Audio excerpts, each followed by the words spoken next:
Hello, everyone, and good afternoon. It is an honor and a privilege to introduce our final speaker for this year's American Indian and Indigenous Studies Speaker Series. I would like to begin by acknowledging that Cornell University is located on the traditional homelands of the Gayogohó, the Cayuga Nation. The Gayogohó are members of the Haudenosaunee Confederacy, an alliance of 6 sovereign nations with a historic and contemporary presence on this land. The Confederacy precedes the establishment of Cornell University, New York State, and the United States of America. We acknowledge the painful history of Gayogohó dispossession and honor the ongoing connection of Gayogohó peoples, past and present, to these lands and waters. Moreover, I would like to acknowledge that in addition to the land in which we are broadcasting from today, Cornell University obtained almost 1 million acres of expropriated Indigenous land from nearly 250 nations through the Morrill Act of 1862, which funded the university's endowment. Acknowledging the legacies of those who come before us is critical. After all, we are gathered here today to learn from Dr. Noelani Goodyear-Ka'ōpua about the life and legacy of her mentor, Hawaiian activist, educator, author, and poet, Dr. Haunani-Kay Trask. Dr. Goodyear-Ka'ōpua is a Kanaka Maoli from Oahu, Hawaii. For the past 15 years, she has worked as a professor of Hawaiian and Indigenous politics at the University of Hawaii at Mānoa, where she currently serves as interim assistant vice provost for faculty excellence.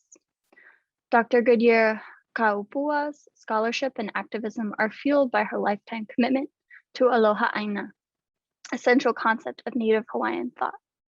Her research thus documents, analyzes, and proliferates the ways people are transferring imperial and settler colonial relations through Indigenous political values and initiatives. To date, she has published several books on Hawaiian social movements and education initiatives. She and her colleague, Dr. Erin Kahunawe-Ka'ala Wright, are currently working on a biography of Dr. Trask, whose poetry and political legacy are the subject of her talk today. Throughout her career, Dr. Haunani-Kay Trask critiqued various aspects of life and politics in Hawaii, from corporate tourism and academic exploitation to contract archaeology and the militarization of Hawaiian lands, shores, and waters. While the colonial violences of boarding schools and land grab universities have been brought to the forefront of the American consciousness in recent years, Dr. Trask spoke out about the colonial foundations of higher education as early as the 1970s. As a founding member of the Hawaiian sovereignty movement, she pressed for the restoration of land-based knowledges and in particular advocated for educational reform. Recognizing the need to prioritize and preserve Kanaka histories, knowledges, and language, Dr. Trask helped to establish the field of Hawaiian studies in the 1980s and 90s at the University of Hawaii. In a recent interview on Dr. Trask's life and legacy, Dr. Goodyear-Ka'ōpua explained that she saw education as an opportunity to right historical wrongs and provide Hawaiian peoples with a more accurate history of their culture. As a result, Dr. Trask's work has had a profound impact on the development and transformation of Hawaiian education, in addition to the lives of those students with whom she worked. This includes Dr. Goodyear-Ka'ōpua's, whose scholarship and activism continues to uplift and empower the next generation of Kanaka scholars and educators. Please join me in welcoming Dr. Goodyear-Ka'ōpua. Aloha mai kākou o auno o Noelani Goodyear-Ka'ōpua he kamana o ahunui a lua. Nana aina o he eia a me kalihilihi o laumiha I hanei mai ia'u. Mahalo, I'm Noi. Thank you so much for that beautiful, generous introduction. And I'm coming to you from the Aina of Waikiki, from the 7 streams and Waiakeakua in the uplands to the beautiful surf down at Kapua. Thank you so much. I wanted to say mahalo, first of all, to the Gayogohó people of the Cayuga Nation and on whose lands Cornell sits. I want to honor you and all of the ways that you persist amidst centuries of dispossession. And I want to thank you and also say that I have long been inspired by the Haudenosaunee peoples, your lasting alliance and confederacy, as well as your early leadership in international Indigenous advocacy. Thank you so much to the organizers of this event, particularly to Jolene Rickard and Ben Maracle for your help in organizing this throughout and leading up to today. So I'm going to get right into it because I know we're running a little bit behind, and I want to honor your time today, and thank you so much for spending a little bit of time with me to talk about this amazing wahine, Dr. Haunani-Kay Trask. Dr. Haunani-Kay Trask is one of the most influential Native Hawaiian scholars of the 20th and early 21st centuries. A poet, political theorist, community leader, and international advocate for Indigenous peoples, the breadth of Dr. Trask's intellectual production spans multiple genres, written and spoken. Her works include books of theory, poetry, and memoir, a television series, an award-winning documentary film, political oratory, countless op-ed and review essays, educational program building, and much more. Her legacy of activism, artistry, and writing continue to stoke the flames of new generations of Kanaka Maoli, like the musicians that you heard a little earlier, Kapu System.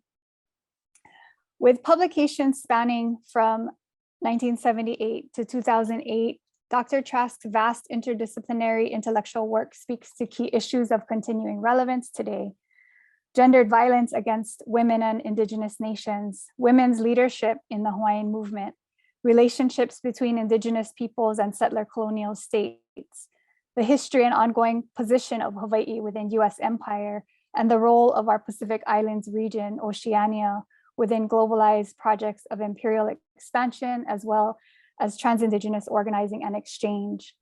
In addition to the ways her scholarship has made lasting interventions in fields such as Pacific Island studies, anthropology, American studies, ethnic studies, and more, as was already noted, Dr. Trask co-founded the contemporary field of Hawaiian studies, imbuing it with a politically engaged activist orientation. Further, her work as a public intellectual helped catalyze what she has called the modern Hawaiian movement, or the Hawaiian sovereignty movement. And in the context of movements against intersecting structures of racism, sexism, colonialism, imperialism, Kumu Haunani-Kay saw art as political and attended to the poetics and the drama of politics, producing what she called a confluence of creativities. She was purposeful about the ways her poetry, prose, pedagogy, public speech making, and various other forms of activism are all interconnected and synergistic. The title of my talk today is She Goes by Moons, and it is inspired by one of her poems. It's also the working title for a biography that Kahuna Wai Wright and I have been working on slowly and quietly for about 5 years. And this talk includes some snippets from that work. It is woven together with our Kumu's voice, her poetry, and it's somewhat episodic in nature. So just putting that out there so you know where we're going. Interdisciplinary Indigenous feminist theorists have argued that centering the lives and embodied experiences of Indigenous women helps us better understand gendered colonial processes that inflict violence unevenly on different bodies of land, bodies of water, and people's bodies. And by people, I mean that in the broad sense of more than human. Indigenous biographers have argued for the importance of situating individuals within the context of extended family relations, within genealogies, and in relations with places that are more than just settings, where lands are ancestors and agents in our lives and in our stories. So I begin today with a place, an aina that is a critical part of Kumu Haunani-Kay's maternal lineage.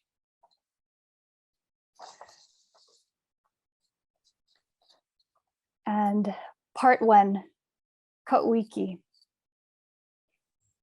Light in the crevice never seen, mosses, palai kala'au, crescent moon stones, fragrant clack clack from the shadows, hune hune rain, aloft on the wind, steamy rocks, falls of crustaceans, blue caves far away, choked with grasses, wet, fully winged, high Eva floating, many chambered heavens, still and singing.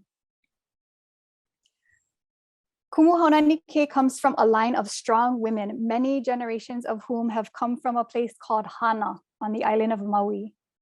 Now, you have not truly been to Hana if you haven't seen Ka'uiki.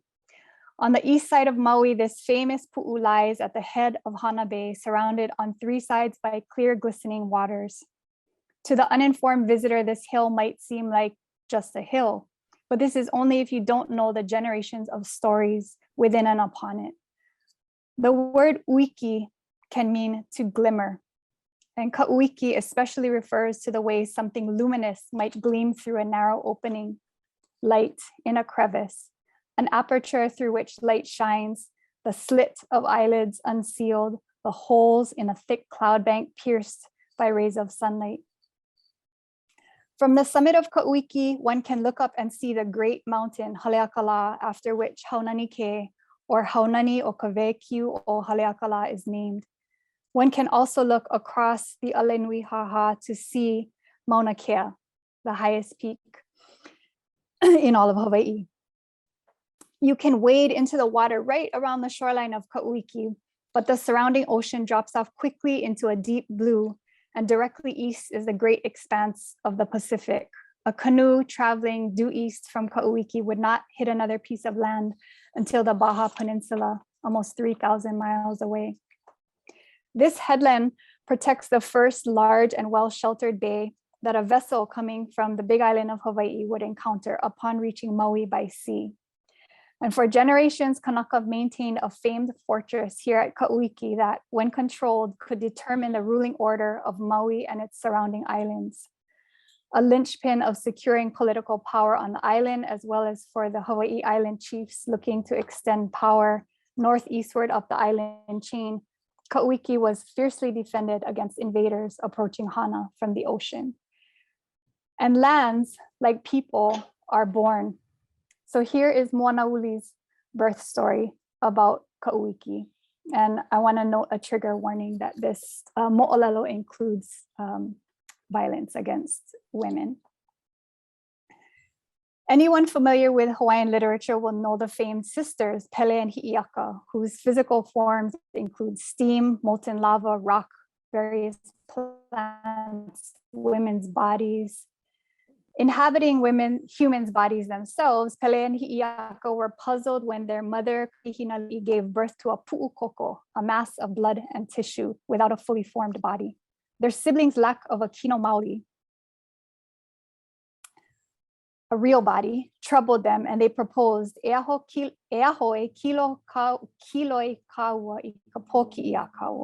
perhaps if their beloved younger sibling were tossed into the ocean, they would return with a body.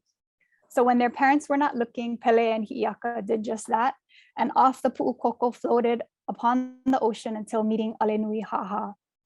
He huaka'i, Alenuihaha called out, asking where this journey would lead.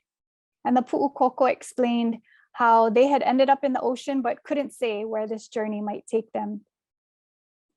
Floating toward the south side of Maui, the traveler made first landing at Nu'u in Kaupo, and it was here that she took human form. The pu'u continued on until she met Pu'u'o Ma'i'ai, a solid woman in her own right, and Pu'u'o Ma'i'ai greeted her.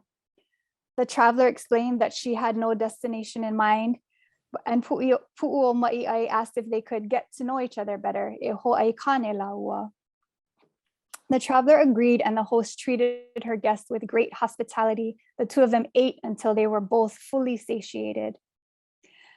And they traveled together for a short time. The traveler, the pu'ukoko, then went on to meeting Manawai Nui, then Kanahaha. Kanahaha was so entranced with Pu'uhele, the traveler, that they were laid out like an expansive beach washed over by a wave, stretched out like one who has eaten a great meal. A freshwater spring emerged from the place where the two of them lay, and that spring flowed continuously for countless generations and was still flowing at the time of Haunani-Kay's grandparents' lives. But the traveler did not want to remain there, so she continued on her journey, meeting slowed on her travels. It wasn't until Pu'uhele arrived at a place called Vananalua that she felt tugged by a desire to stay or to noho. There, a man named Kaihuakala saw her arriving and beginning to get comfortable. He marched down from his hill toward the coast to speak with her face to face. What right did she have to be there? What kuleana did she have in his place? He questioned her with no greeting to soften the directness of his query. Feeling weak, the traveler reiterated her intention. Staying was not a commitment she had made lightly. After traveling for so long and transforming herself in the process, she was ready to give herself completely to this place. But Kaihuakala was angered by Pu'uhele's response, and without bothering to hear any more of her story, any more of her genealogy, any of her reasons for being on the move in the first place, he beat Pu'uhele and buried her in the ground, hoping her body would be concealed and forgotten forever. But little did he know that returning this Pu'uhele to the earth only called upon her mana, her fundamental strength. With her fullest force, like hard winds blowing onto shore, she rose up with a new body form, a body made of aina. Her body is the hill that has become known as Ka'uiki. And Ka'uiki is a pu'u from which political mana has been born, wielded, and contested over many centuries. It is a pu'u around which the people of Hana have built lives and homes, observed the world and the signs of change around them, raised families and chiefs, like the families from whom Haunani-Kay descends. Ka'uiki is one pu'u that has borne the lahui Hawai'i.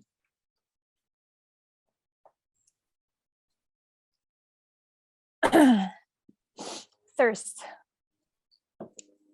Barrenness enters a wooden lance, splitting sheaths with a hardened gleam of lust. We are parching in the glare, our kernels grizzled by the spreading sun. We are combustible. A poem by Haunani-Kay published in 1979. And this is part 2, Kaho'olawe. Published in 1979, Haunani-Kay.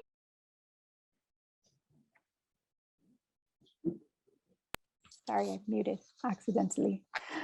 Published in 1979, Haunani-Kay wrote this poem around the time of her first visit to the island of Kaho'olawe. In the heat of a struggle to stop the US naval bombing of this island, also known as Kohema Lama Lama or Kanaloa, the radiant vagina of Kanaloa. Kaho'olawe has been a site of serious environmental destruction and imperial violence throughout the 20th century. Traditionally valued by Kanaka Oiwi as a site for training navigators, for fishing, for holding sacred ceremonies, and for living in both coastal and inland areas, most of Kaho'olawe was converted to ranch lands in the 1850s when government leasing to private entities began under the Hawaiian Kingdom. While hundreds of cattle, sheep, and goats degraded the soil at that time, the US military caused far greater environmental havoc when it began leasing the islands in 1941 and using Kohema Lama Lama o Kanaloa for target practice during and after World War II. In 1953, President Eisenhower claimed title of Kaho'olawe for the US Navy, and in the ensuing years, militarization of the island heightened as the Navy was given carte blanche to use the entire island as a testing and training range without restriction to its target locations. By the mid-1960s, Kohemala Malama o Kanaloa, an embodied manifestation of one of the foremost gods in the Hawaiian pantheon, was being utilized to support the air war over Vietnam, as well as the United States' growing nuclear weapons program. In 1965, the Defense Atomic Support Agency and the US Navy conducted Operation Sailor Hat, an underwater and surface explosive test program aimed to mimic nuclear detonations on US naval ships nearby. The 3 largest blasts were each equivalent to a 1 kiloton nuclear explosion. In January 1976, Hawaiians and allies landed on the island determined to stop the bombing, and their daring actions catalyzed a movement to protect Kaho'olawe from further military violence, as well as to reinvigorate the Hawaiian philosophy and practice of aloha aina, which recognizes a reciprocal and spiritual relationship between land and people. In 1975, Haunani-Kay was struggling to find meaning and motivation in her day-to-day life. She was weathering the cold isolation of Bucharest, then under the repressive dictatorship of Ceausescu. Haunani had followed her then partner Michael to Romania and was trying to write her dissertation from there, as he taught at the University of Bucharest on a fellowship. Ash from a nearby crematorium fell upon her clothes, drying outside on the line just outside the window of their plain concrete block apartment. Perhaps it was from the kitchen table, looking out at that bleak reality, that she decided she would never again make her own career secondary to a man's, not even one whom she loved very much. Michael stayed on in Romania to finish the 1976 spring term, but Haunani-Kay was eager to get the heck out of there. And she returned to Madison,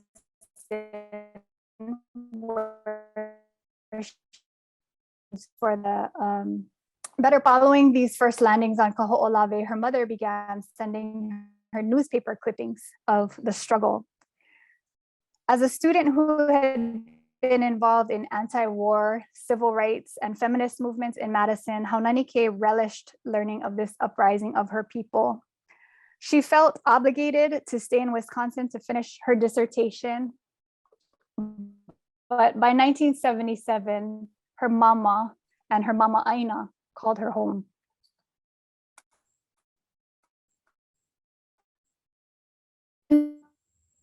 And swinging and fighting, and immediately at home, but while she was still in grad school, shaped her into the firebrand and the undeniable voice for the Lahui she would soon become. From 1978 through 1980, Haunani-Kay worked as a central figure in the PKO's leadership and legal team, helping to secure regular access, visits to the island, and to limit the US Navy's political and legal authority over Kohemala Malama o Kanaloa. A watershed date in Hawaiian political history, 1978 is remembered as the year of the State Constitutional Convention that established the Office of Hawaiian Affairs, added Hawaiian as an official state language, inserted the historically significant and untranslated statement "Ua mau ke ea o ka aina I ka pono" into the Constitution's preamble. And with a political science master's degree, a PhD in progress at the University of Wisconsin, Haunani-Kay could have easily come home and worked at this con-con. That would have made complete sense, particularly since her great-grandfather, her grandfather, and her uncle had all been legislators. But Haunani-Kay did not choose the route of the state. From the moment of her return home, she chose instead to work among her people. And that same summer of 1978, a far less remembered assembly convened a month prior to the opening of the con-con, the state's con-con.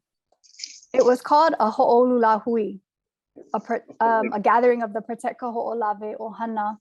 The June 78 Lahui was one in a series of Pai'aina-wide gatherings of the PKO's network of autonomous island-based ohana.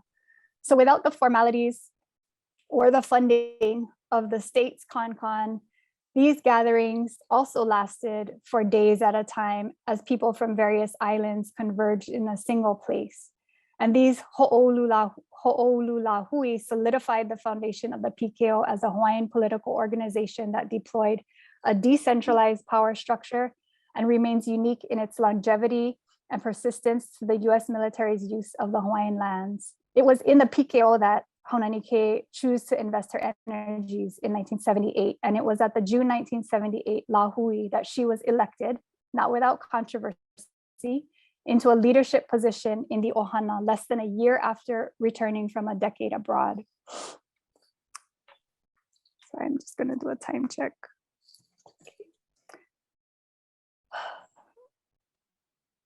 There's a whole story about the location of the June 78 Lahui that I'm going to skip, but I'll just note that it was at Kuka'ilimoku village in Kona, which has its own significance within the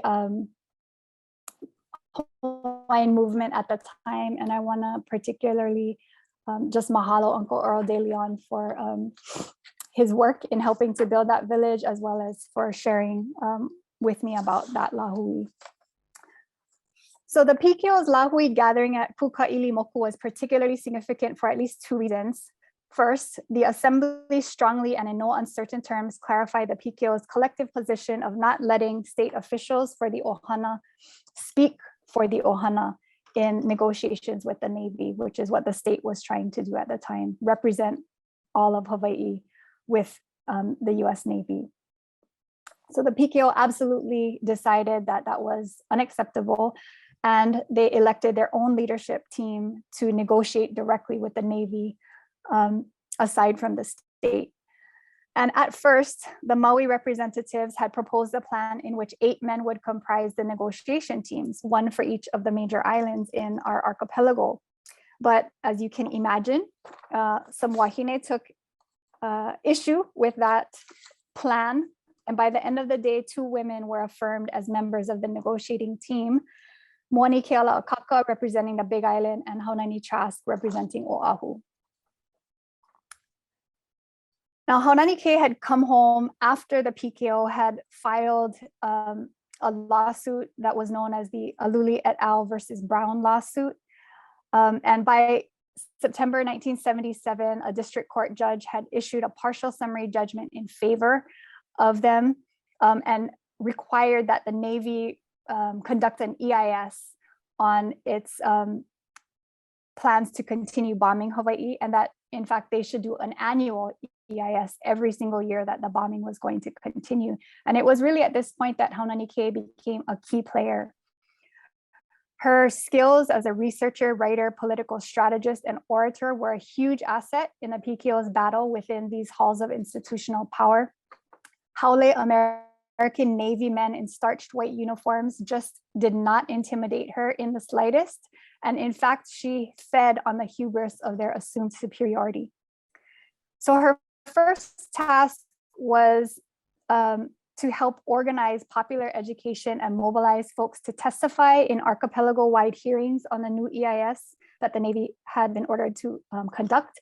And she and her team pored over the pages and pages of that EIS and then conducted workshops on 5 of the major islands in less than 3 weeks so that community members would be able to testify at the hearings. Over 1,000 people turned out to testify at those hearings, what was described at that point as the best attended hearings in the history of the state up to that point.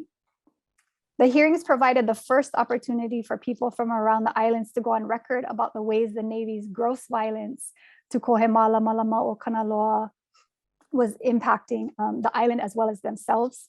And Haunani's own testimony is worth reading in depth here. So if you'll indulge me, I'm going to read sort of extended quotes from it. She began by pointing out how the US was violating its own laws related to conservation and historic preservation.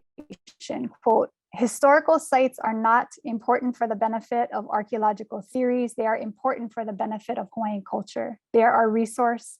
Aloha aina means you aloha the aina, you aloha the land. These resources belong to the Hawaiian people. They have nothing to do with the Navy, end quote. Then in the second half of her testimony, she shifts and begins directing her testimony to her people, those who had gathered in the audience. And she didn't remain bound by the specifics of the EIS or by the US laws that the Navy was violating itself. Instead, she opened to a larger critique of imperialism and to why the Protect Kaho'olawe movement was so important and so threatening.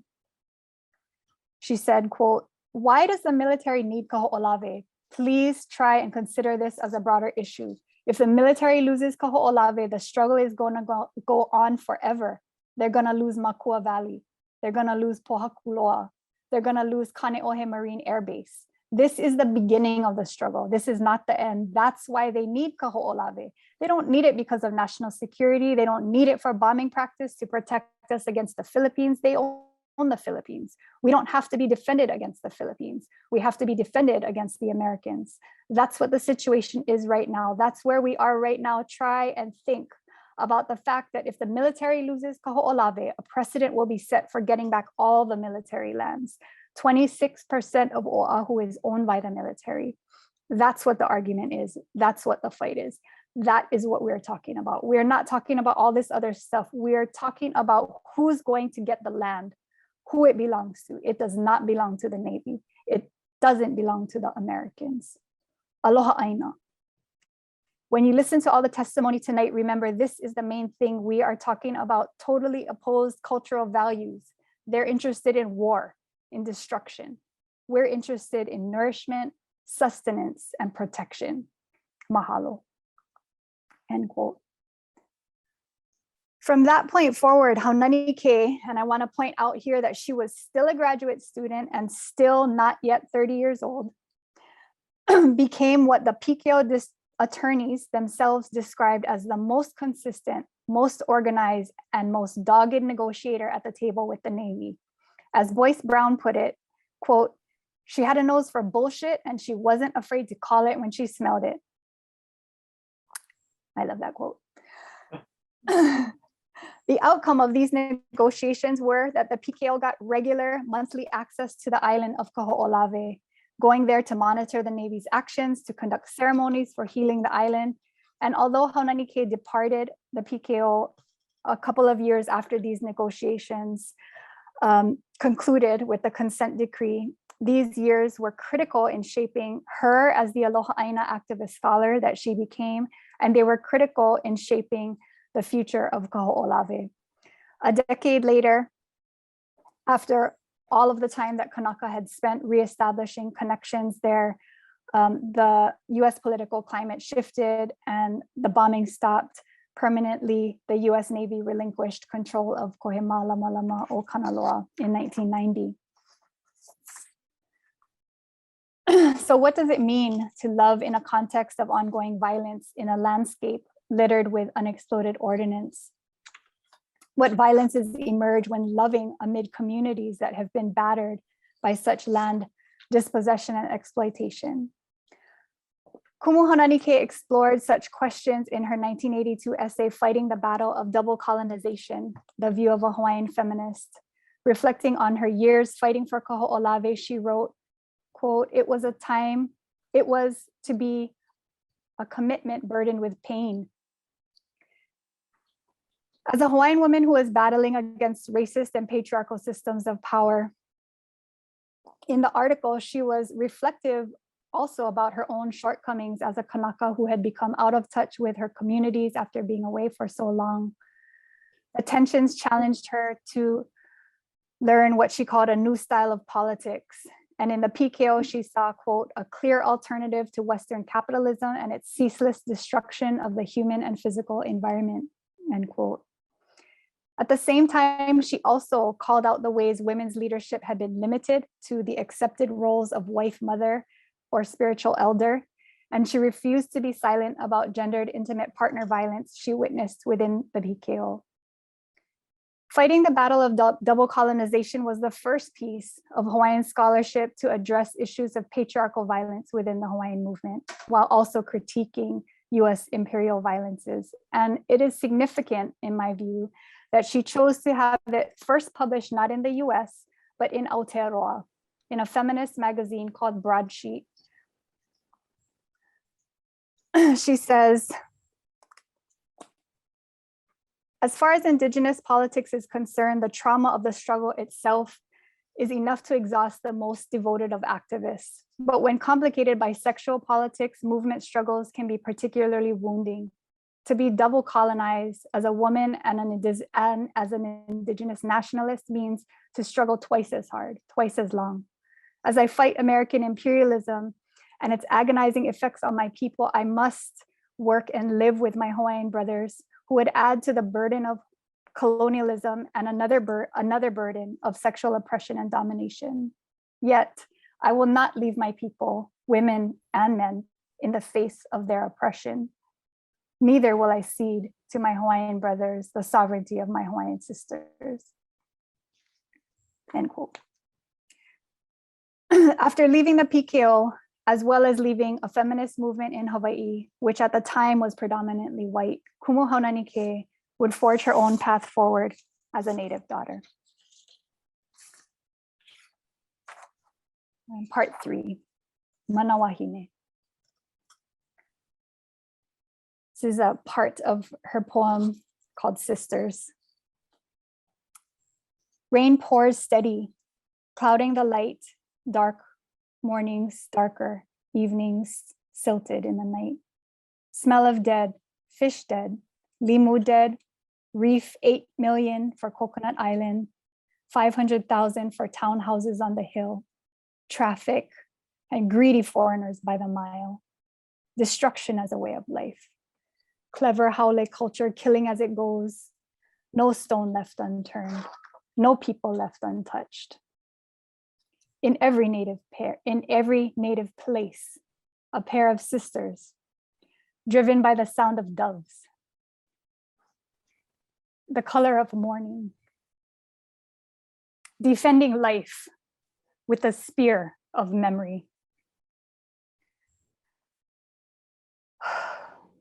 In 1993, at the 100th anniversary of the US armed invasion of the Hawaiian Kingdom and the military-backed coup by a white supremacist oligarchy, Dr. Trask stood at the bandstand of Iolani Palace with her fist raised, rousing the thousands of Kanaka who were gathered there. We are not Americans. Say it in your heart. Say it when you sleep. We are not Americans. We will die as Hawaiian. We will never be American. Her words are burned into Hawaiian popular memory. Writing of the years immediately preceding that iconic speech in her book From a Native Daughter, Trask observed that periods of cultural rebirth can be dangerous ones without political analysis. As a people shake off the bonds of forceful assimilation, cultural practices are at risk of being trivialized and commercialized unless there are politicizing agents to keep our Indigenous cultures from being made what she called quaint and peripheral. She wrote, "From my intimate participation in the Hawaiian movement for self-determination, it is obvious to me that these politicizing agents have most often been women. By any standard, public, personal, political, our sovereignty movement is led by women." She had stopped using the term feminist to identify herself by this time. And in a 1996 article published in Science Journal, she explained why. She says, quote, "As I decolonized my mind and my commitments, the political and cultural environment at home splintered my acquired feminism from my Hawaiian existence. I recognized that a practicing feminism hampered organizing among my people in rural communities. Given our nationalist context, feminism appeared as just another haole intrusion siege on a sieged Hawaiian world. Any exclusive focus on women neglected the historical oppression of all Hawaiians and the large force field of imperialism. Now that I was working among my people, I saw there were simply too many limitations in the scope of feminist theory and praxis. I was no longer in America. I was in my native country and here in Hawaii. We were asserting our cultural posture, including our own style and language of argument as defining the political arena." End quote. In this, I hear Haunani-Kay's, Kumu Haunani-Kay's pragmatism. She was strategic about politics and organizing, trained by a family and a genealogy to lead people of all genders under the umbrella of our lahui. About a decade later, Dr. Trask was critiqued in a 2008 issue of American Quarterly titled Native Feminisms Engage American Studies. She was criticized for her rejection of feminism and for a lack of scholarly engagement with women of color feminists. And I certainly don't want to dismiss the important points that they make about not conflating feminisms with white feminism, or about the necessity of engaging with a broad range of feminist theorists and practitioners. I do want to point out, though, that the critique was based on only one or two of Trask's published prose essays. Thus, it misses the vast body of her intellectual production that took other forms, especially her poetry, her activism, and her pedagogy. It also misses that Trask sought throughout most of her career to reorient our vision in Hawaii away from a US-centric view to a shift toward Oceania, our Pacific Ocean and islands home. We can see this in her affiliation with the nuclear free and independent Pacific movement, in the circles of Pacific Islander poets and creative writers with whom she cultivated relationships, in the Pacific Islander women's poetry course she wrote and taught until her retirement. Yes, she did cast the label of feminist aside as a way to identify herself, but she was always thinking, teaching, speaking, and organizing with the ways gender matters in mind. And she aligned herself with Indigenous Pacific Islander women who fiercely critiqued feminisms that ally with white supremacy and colonial notions of power. In fact, in that 1996 Science article, for instance, she points to Maori leader Donna Awatere. Later, when she read Eileen Morton Robinson's 2002 book, Talking Up to the White Woman, she embraced it as, quote, painfully familiar, but reassuringly accurate. Like Dr. Morton Robinson, Trask's work has helped us to keep the relationships between white supremacy and genocide in clear view, while showing how Indigenous women have advanced the struggles against land dispossession, against mass imprisonments, against the fragmentation of families and communities. For many of my generation who are students of Kumu Haunani-Kay, she was the first person we ever heard use the term racism to talk about the state of affairs in Hawaii. She was the first scholar and teacher and public figure of the 20th century to hold critiques of racism, colonialism, capitalism, and patriarchy in the same frame when speaking about our homeland.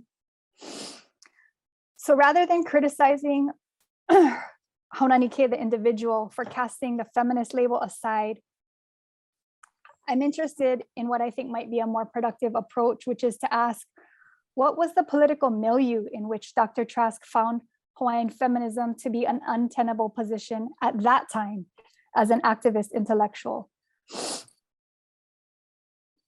And I believe that her statement, quote, we were asserting our cultural posture, including our own style and language of argument, quote, end quote, points us toward the language that she was beginning to move us toward, which is to say mana wahine. What she began to write about in the late 1980s and 1990s was women's mana, which we roughly translate as women's power. Kumu Haunani was reaching for a culturally rooted way to express gendered forms of Indigenous Hawaiian political, spiritual, and cultural power. Today, in popular culture and academic circles in Hawaii, we routinely hear and talk about mana wahine. And this is informed both by her leadership as well as by our cousins across Oceania. Comparing her writings on women's mana with the ways that mana wahine theory has flourished in Aotearoa, New Zealand, for example, at least from my perspective as an outsider looking in at the Maori context, what I see is that in Aotearoa around the same time, there existed an emergently and steadily growing network of Maori feminist theorists and activists from the 80s onward who fought and who still fight to assert what Jenkins and Pihama have called matauranga wahine, alongside unrepenting critiques of heteropatriarchy. And the same was just not true on the ground in Hawaii in the 80s and early 90s. While there were certainly many other Hawaiian women leaders in Haunani-Kay's heyday, there were few who were as clear in their analysis of and open in their criticism of gender systems of power. one can hear this kind of longing for community in her poetry. For instance, when she writes, "In Pele's hills, beneath a bloody moon, young women dancers learn castration as an art." And this was the kind of community she built through her pedagogy. Manoa Hine activist, artist, theorist Joy Enomoto speaks of the importance of this kind of community in her blog post. To be Manoa Hine is to become iwi kua mo'o. Writing of gender violence against Pacific Islander women, she says, quote, "What hurts most is realizing it was easier for me to fight for a revolution than for my own body. Consistently, we wahine must individually transform into vertebra to come together to form a spine for our sisters when they can no longer stand, when they are cracked and broken. Our mana is the connective tissue that binds us." To be manoa hine, Joy writes, is to become iwi kua mo'o. We hold each other up and stand unafraid to cry. We develop our own interventions, become grounded in our aina, and make home in each other.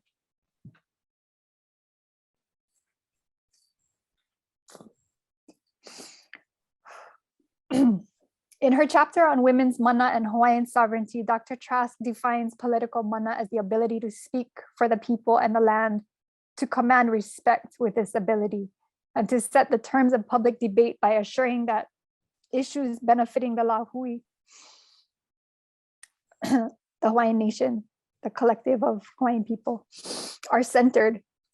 And she held up leaders like Dana Naone Hall, Pua Kanaka Ole Kanahele, her sister Mililani Trask. She stated bluntly in that piece that she believes, quote, "Male leaders in our movement are not the most visible, the most articulate, nor the most creative," end quote.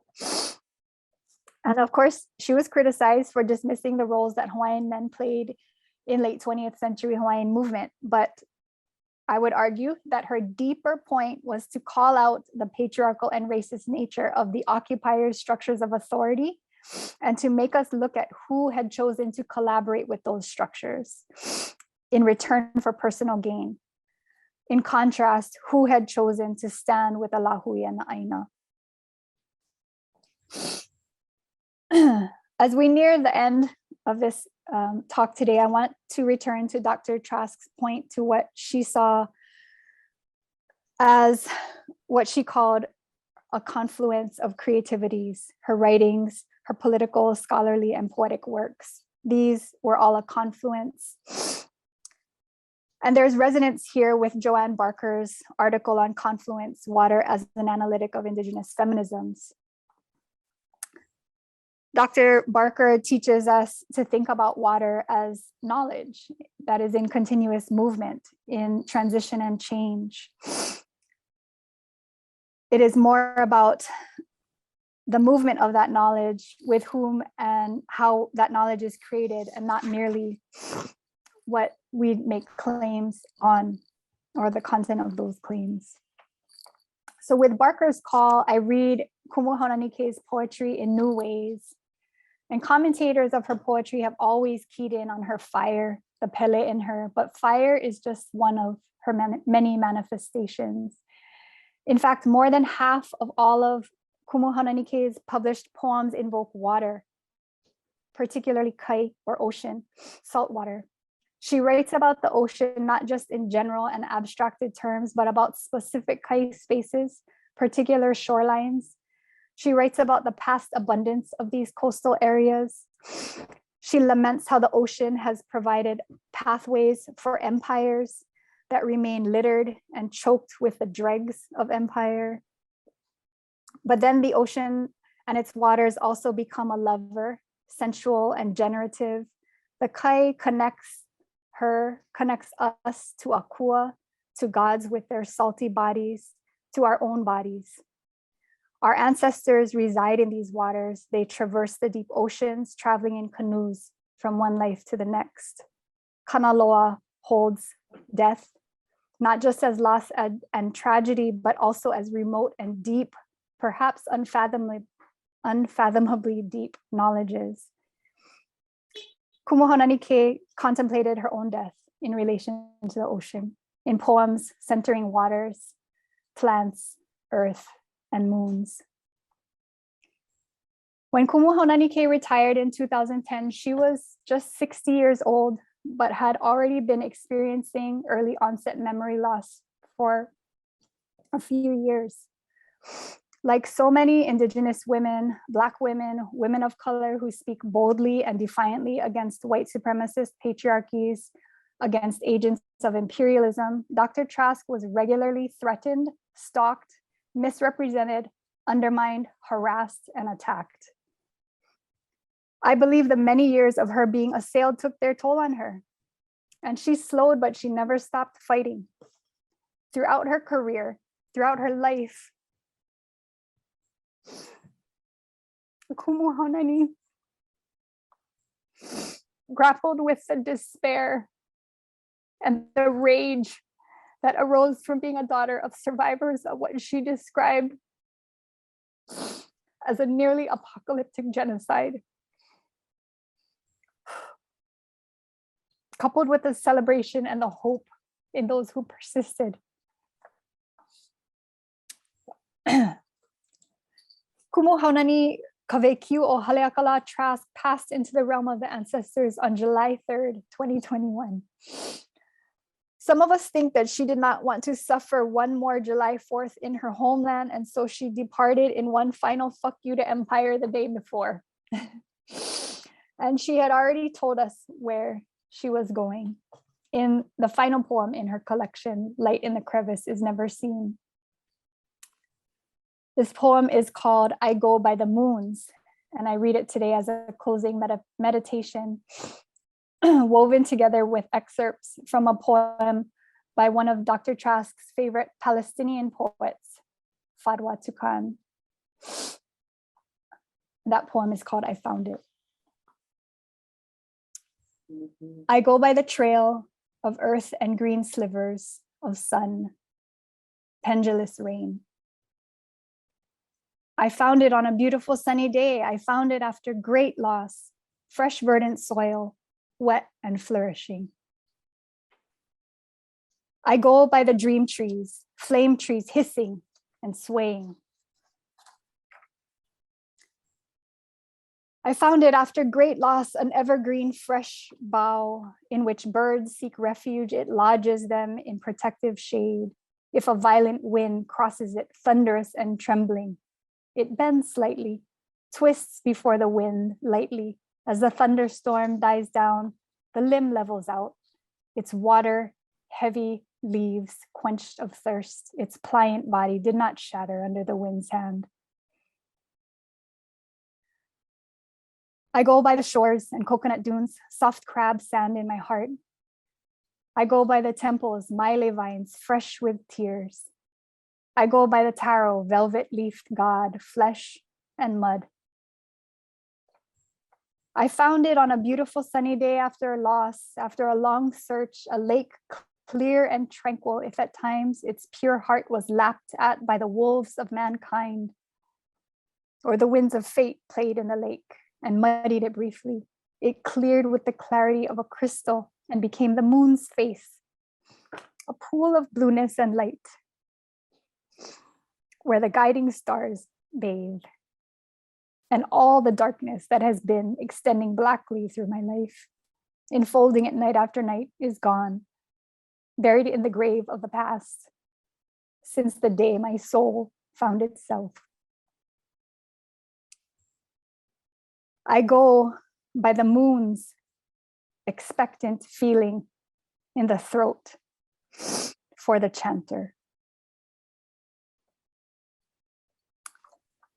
While Kanaka mourn the passing of Haunani-Kay Trask, we will continue to chant her name, and we know that she will rise like Ka'uiki. Mahalo.